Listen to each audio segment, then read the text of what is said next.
Hey guys, I've been wanting to do an update on hair for I don't know how long. I really wanted to make this video because I'm very simple. There's a few products that really work for me. I want to recommend them to you. It's just I never usually do my hair. I'm always really lazy and then I can't show you because it looks like shit. So my hair right now is not in its best condition because it's autumn and it just half of it falls off. So I have to just be patient and get through it. The quality feels fine. I've been taking care of it during the summer.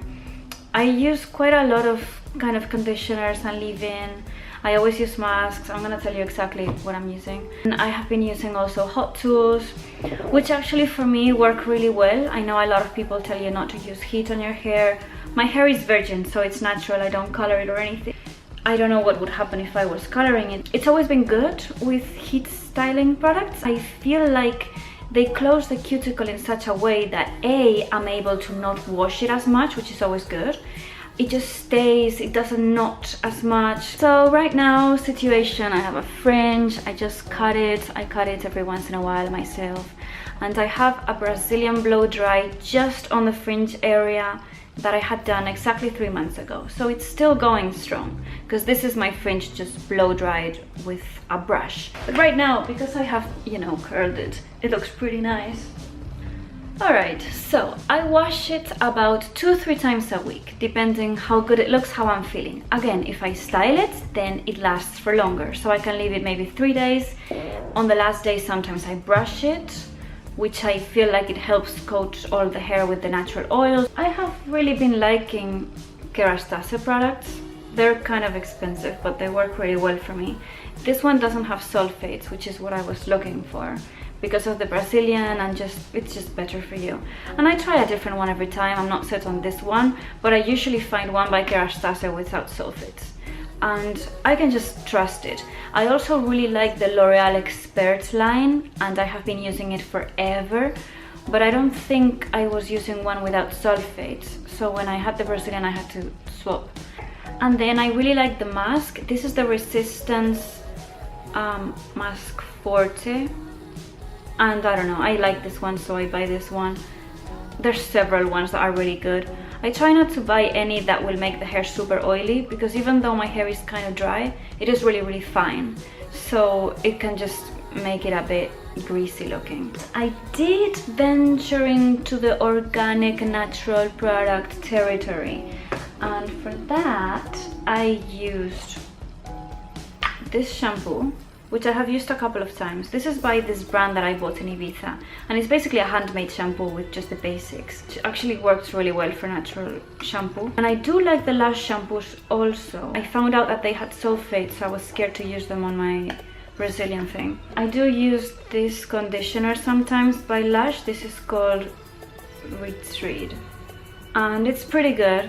It has a kind of gooey consistency. I think it's meant to be. No, it's a conditioner. Because I usually use masks. I preferred something, you know, as deep conditioning as possible. Again, if you're using the natural ones, I don't know if I would use them all the time. Like for me, I feel like I need the regular type shampoos at least every other time. So now one thing that I've started to do lately is brush my hair before I wash it rather than during and after. I don't know really if it's better because I feel like if I brush it before, when it's all kind of tangled because I haven't brushed it in a while, it's not as good as if I have put some conditioner in it already. Or do you use untangling conditioner before you wash it? To untangle it, I use a Tangleteezer.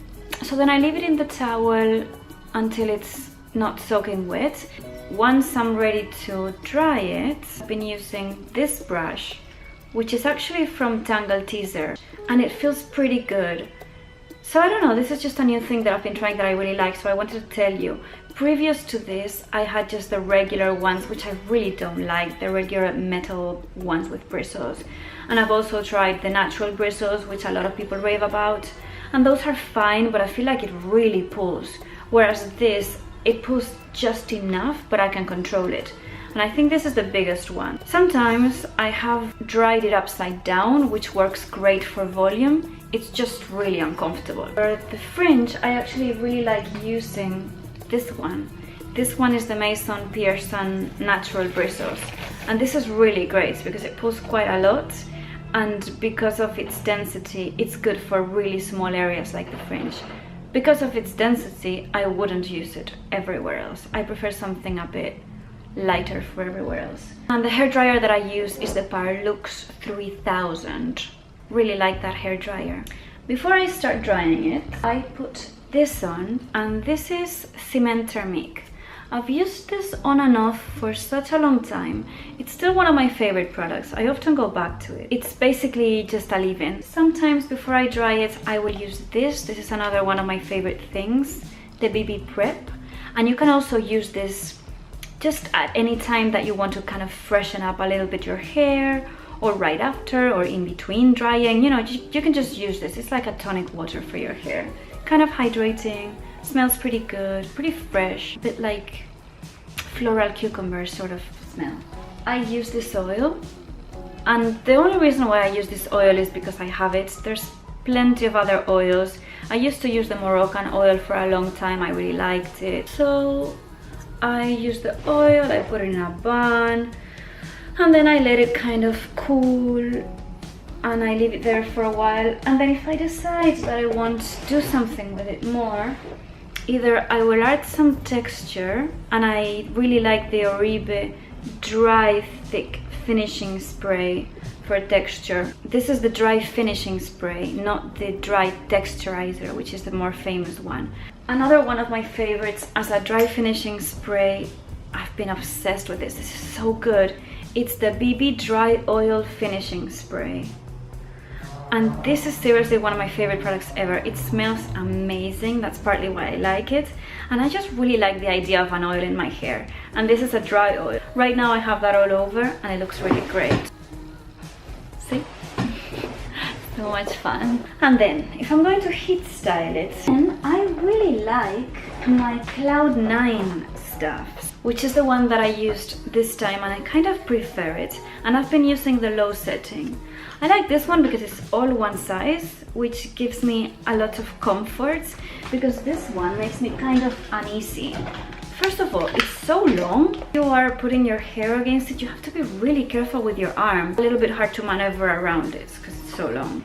You know, you're here and your arm has to go like that, whereas this one is easier. Oh, before I go, I just want to tell you about my makeup.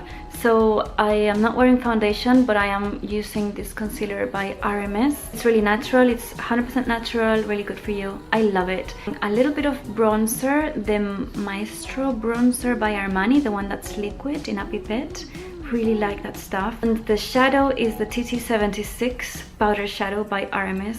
Love it. And the lipstick is Too Bad and Bad by Charlotte Tilbury, the new matte ones. Also love it. My nails are Smith & Cult Regret the Moon. Also love it. So I just wanted to tell you that because I love all these products. Oh, also my top is by Enza Costa. I love her. She's so good. I don't know if it's a girl. It's a brand. And look at this. It's just the most perfect basic. If you haven't got anything from them, get it. It's just amazing. And I love even the details, you know, at the back where they have this seam that goes from top to bottom. It's very Rick Owens. I have a couple of things from Rick Owens that I also like, but they're like 3 times as expensive, and they're not even so good because this density is really good. It's one of those really soft, really stretchy, it really hugs your body. And if you're looking for basics that give you a waist, which I never can find good ones, it's 87% viscose, 10% silk, and 3% lycra, which is a really good mix of things.